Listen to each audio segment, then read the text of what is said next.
Bonjour à tout le monde, ici Jean Poutselli, guérisseur, magnétiseur en Suisse. Tout d'abord, êtes-vous bien abonné à ma chaîne YouTube car cela me permet réellement d'avancer et je vous en remercie. Merci aussi de liker ma vidéo si vous l'appréciez, cela fait toujours chaud au cœur. Et ensuite, sous cette dernière, vous trouverez des liens utiles comme un site internet et mes coordonnées téléphoniques si vous désirez m'appeler.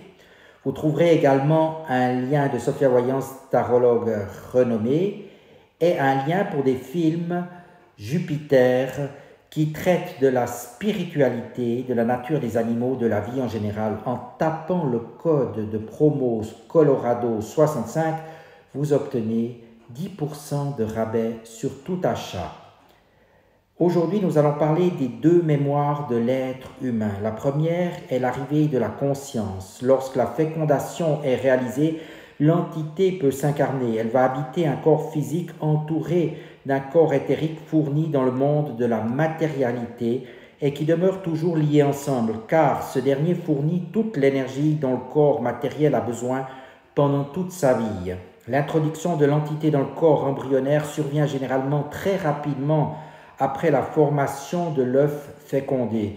Mais cette période est variable d'une personne à l'autre parce qu'il y a quelquefois des résistances du côté de l'entité ou de la mémoire du corps.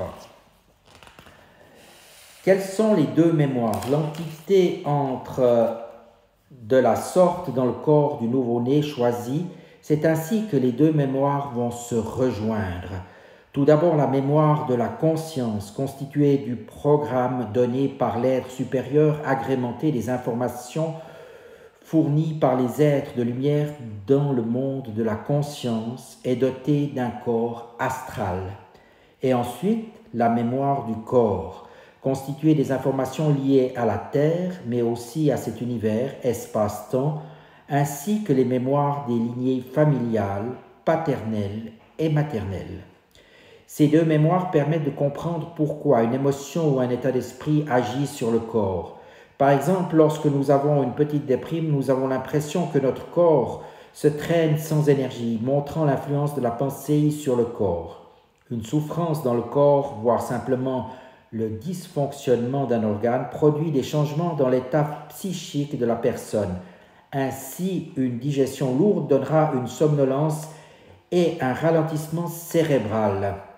Une douleur lancinante dans un genou induira une déprime et empêchera toute autre activité cérébrale, etc., montrant l'influence du corps sur la pensée.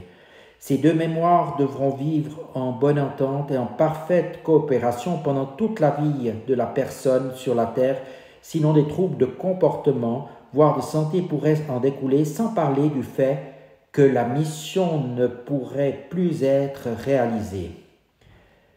Qu'en est-il des sorties du corps? Il arrive que la mémoire de la conscience sorte naturellement du corps physique, notamment lors des OBE ou des expériences de mort imminente, mais aussi lors des pertes de connaissance, des comas, des anesthésies générales, des maladies d'Alzheimer, voire simplement des moments de distraction lorsque nous sommes dans la lune.